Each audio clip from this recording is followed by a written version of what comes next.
My room is too cold, but it's starting to warm up, so I keep taking my hoodie off and then putting it back on. Anyway, I am back. I just needed to get another source of refreshment downstairs and use the restroom. Stand up. Standing up's important.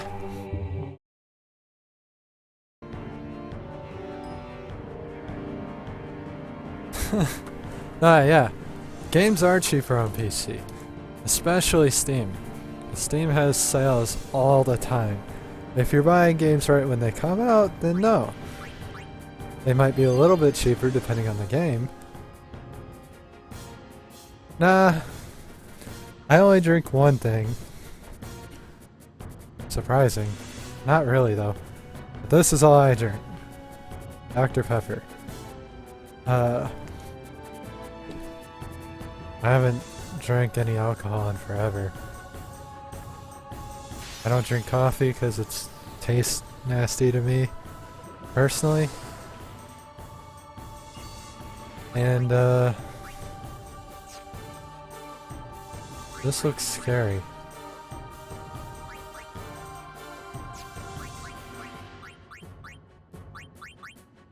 Can I just Phoenix down the big bull dudes? No? Yes? I don't know. Oh, you suck.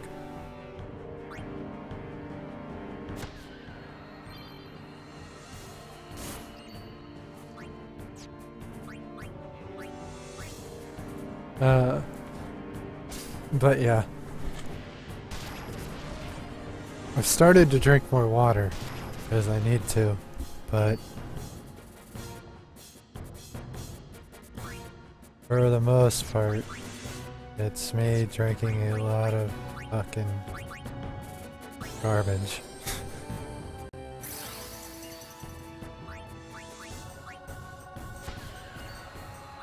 And sticking that garbage straight into my mouth, and it's delicious.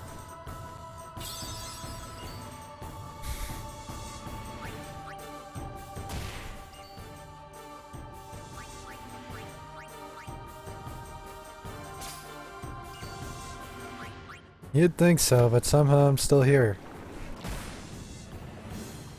Might not be in the best condition, but I'm here.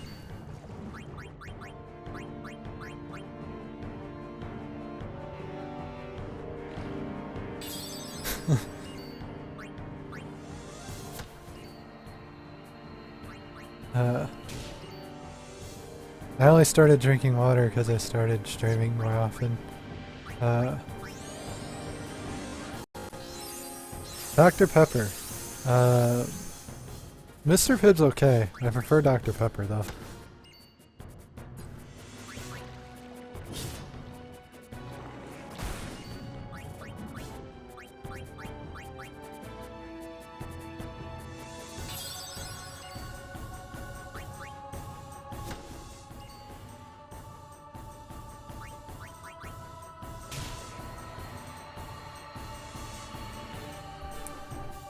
I actually really don't have many sodas I won't drink though. They're all sugar for the most part. It's really all I need.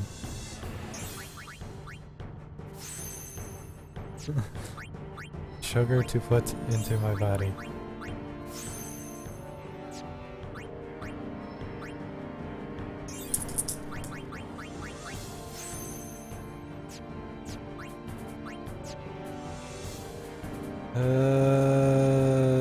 We're about to fight best boss ever.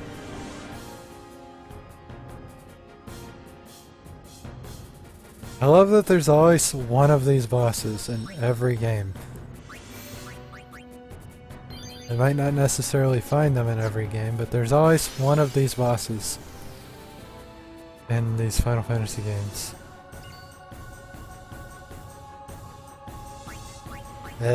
No.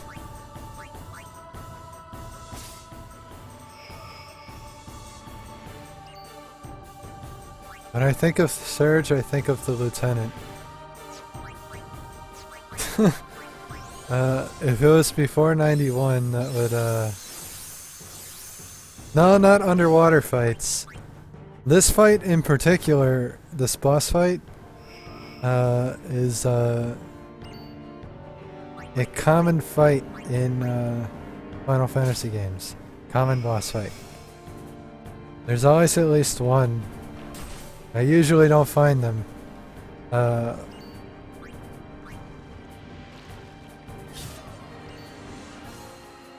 Oh.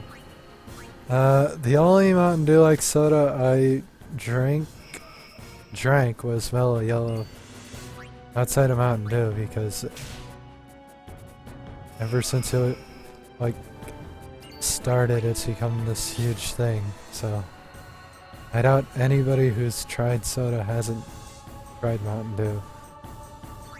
At least one of the flavors. Seems a little, I don't know. That's kind of sad that that just came out of my mouth, but at the same time not really.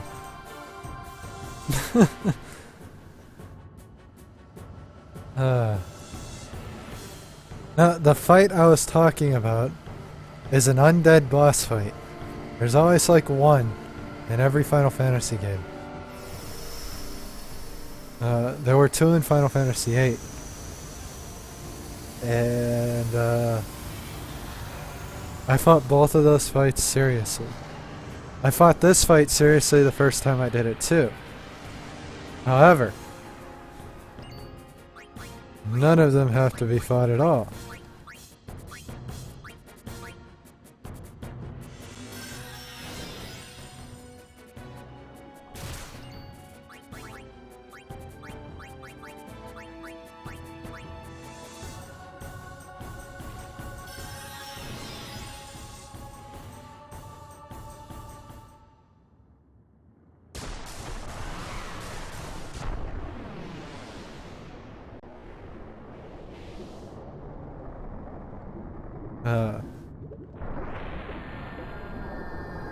Jiro and Abaddon are the two in Final Fantasy VIII.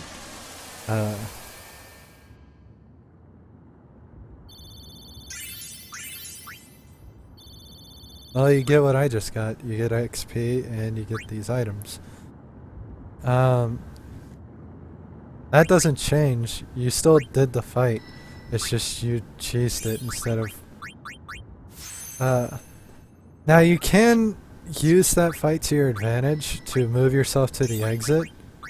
I don't remember if there are any items in here, so that's why I didn't do that. I'm almost certain there aren't.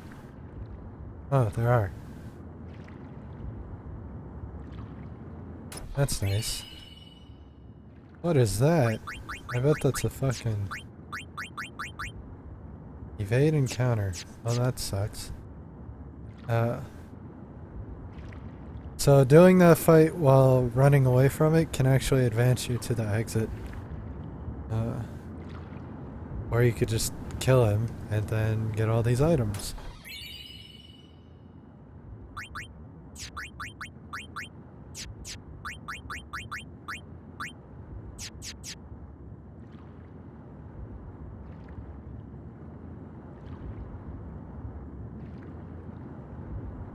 Which, I'm sure these will be worth something in the store.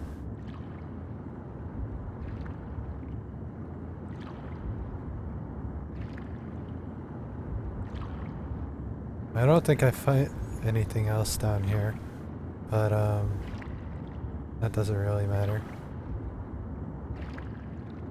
'Cause we're out!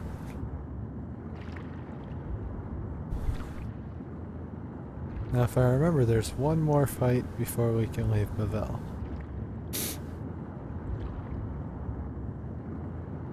There's a fight I forgot about last time I played this.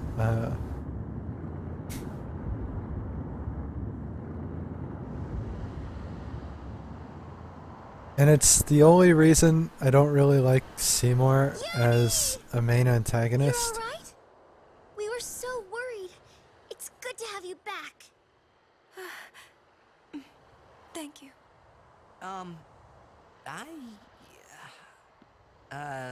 He very well could, I don't know. It's crazy how long those three can hold their breath.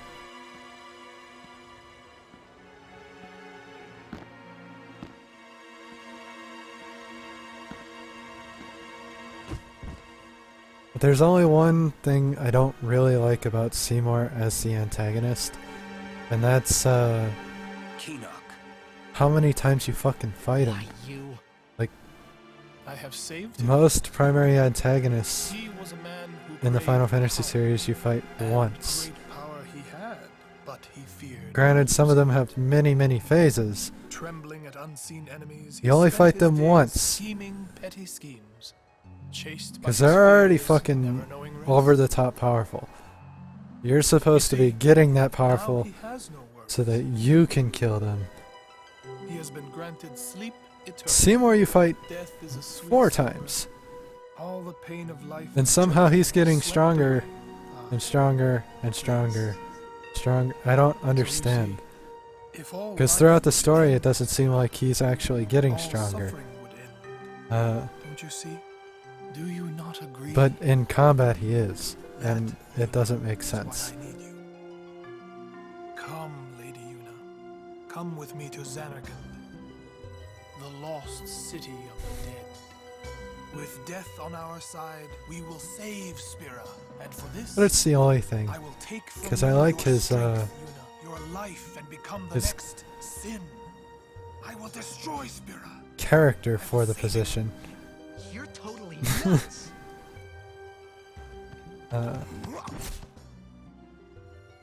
His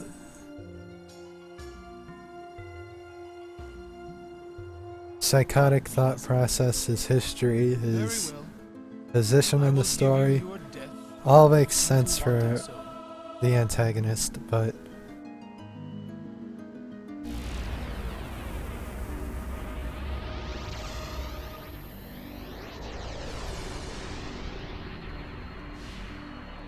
the rest of it's sort of up in the air for me.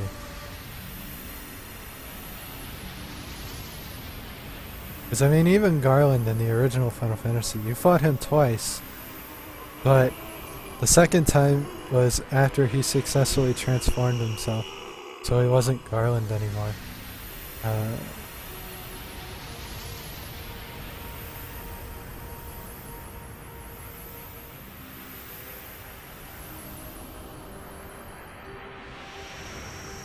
Which I could accept that with this case Run! Protect Yuna! if they acknowledged his transformations in the story, but they never do that.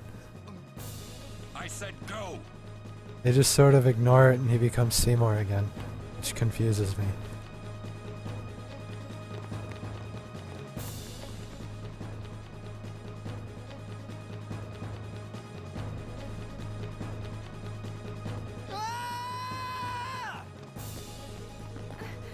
I won't leave Kamari behind.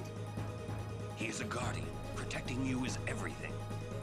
Orin, That's right. We're all guardians. Yeah, and you know what that means? Yuna, anywhere you go, I'll follow. anywhere I go. Yeah, anywhere. Well then, let's go. Hey, Kamari! Leave some for us! Hey, wait for me! Me too. Oh well. The one thing I do like about the Seymour fights is it gave the art designers and the 3D modelers some room for some interesting creativity. Each fight is very creative. Yeah.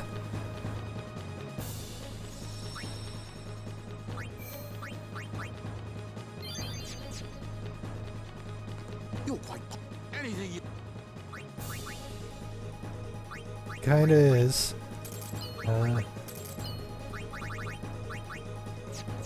Traitor or not. My position on the story is still like, I like the story, albeit some of it is cheesy or over the top. I like most of the characters. I'm not overly excited about a lot of them, but I like them.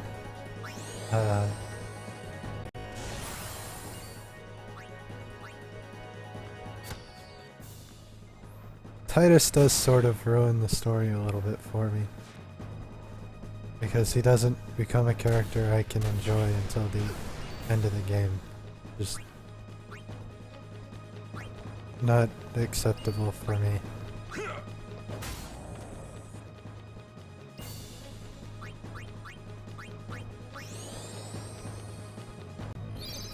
Oh yeah, there's several like that, so it's... I can accept cheesy though, because cliches are everywhere.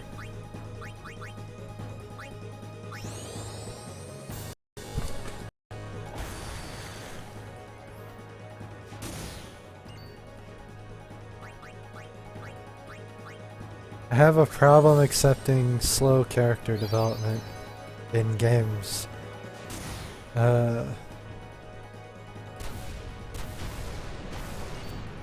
It's easier to accept in books because you can make a book as long or as short as you want, as long as you can write well. It's harder to portray a book story in media, movies, games, television. So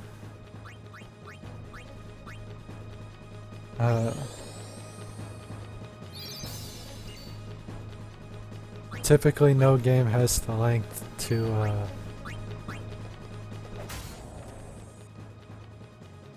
make book-paced character development a good thing.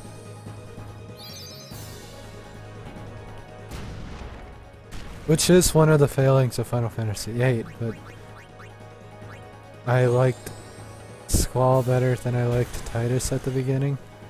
So I was fine with him never changing until the end.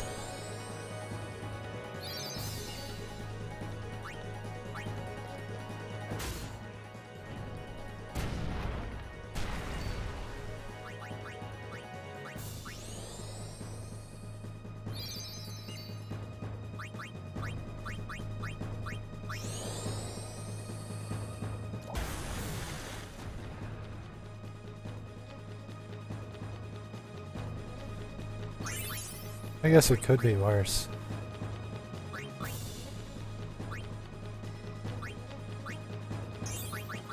I mean, Titus could never change, and then you would be really upset. Because you wouldn't feel like this character ever developed. At least I would be. That would be really upsetting.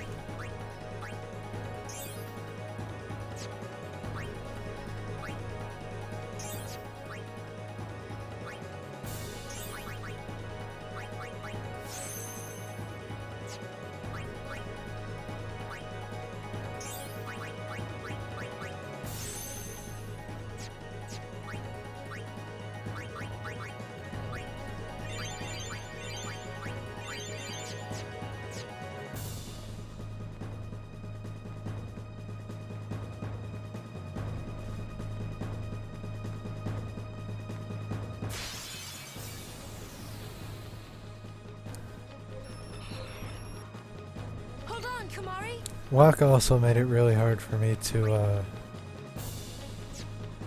enjoy the beginning as much as I should have. I feel like Waka and Orange should have been swapped in when you get them. As he's so overbearing with his views on things that it kind of negates a lot of the other factors of what's going on around him. A good example is the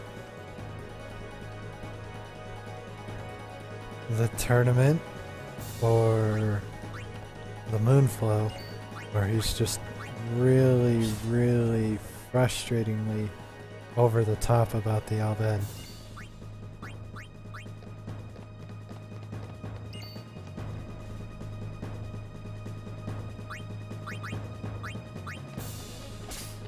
I don't like childish characters. Especially as my main antagonist. Well, I wouldn't want a childish antagonist either. Protagonist. The guy who's supposed to make me care about the story.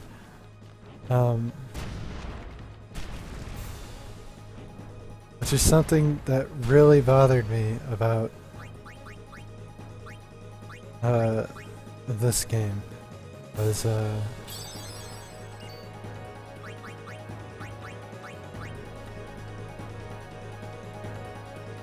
outwardly childish and inwardly childish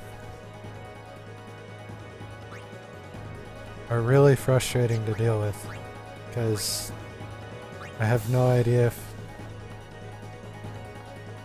if they even have a sense of like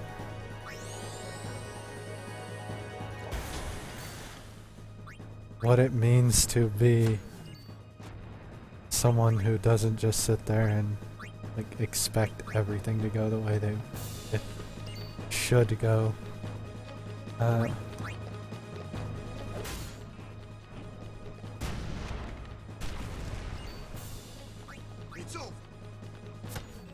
Which is the main difference between Titus and Squall. They're both inwardly childish, just wanting what they want. But when it comes down to what mattered, Squall understood sacrifice and things of a more adult nature. We will be branded traitors. Ha! See if I can.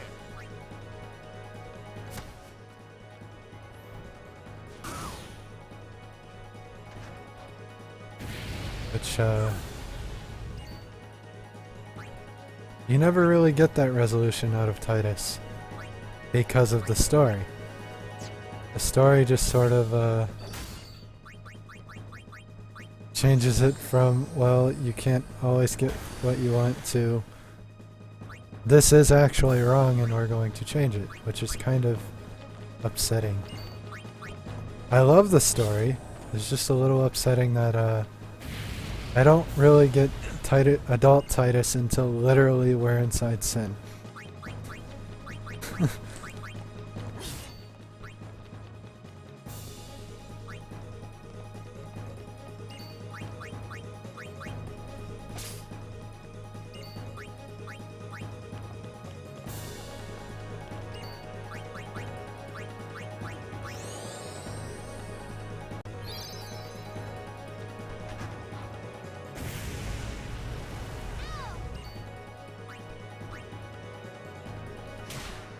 Really a minor detail though in the grand scheme of things.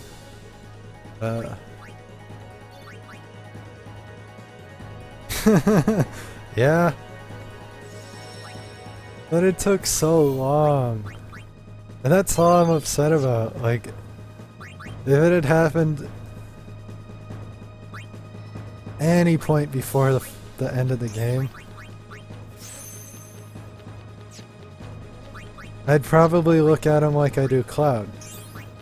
Just natural character progression. But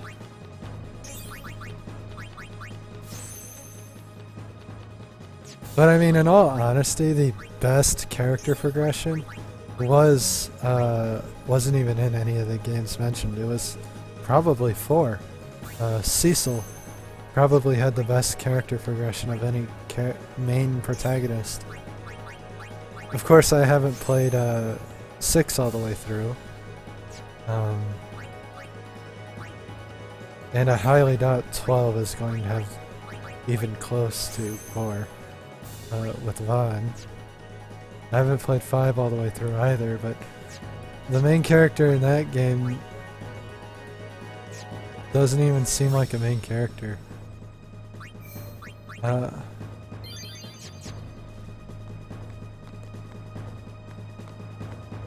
I haven't finished 2, but those characters don't ever really progress either, which is upsetting. But that was an NES game, so you can't expect much from the first game with a non-generic character.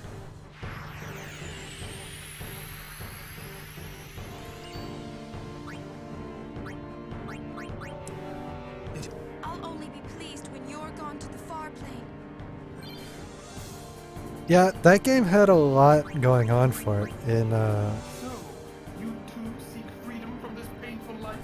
The support cast and the main protagonist, the main antagonist until the end of the game, which, again, the one thing that keeps that game from being like my favorite game of the series is that twist at the end of the game wasn't what I was looking for.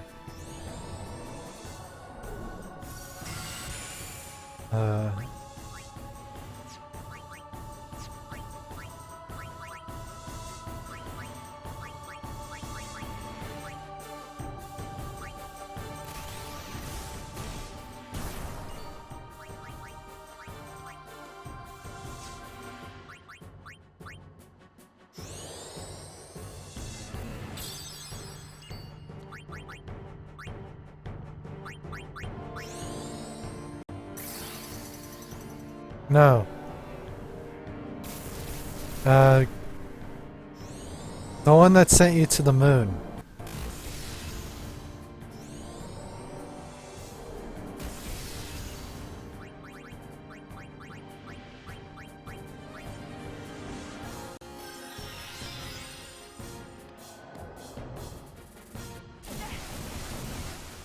Was not my idea of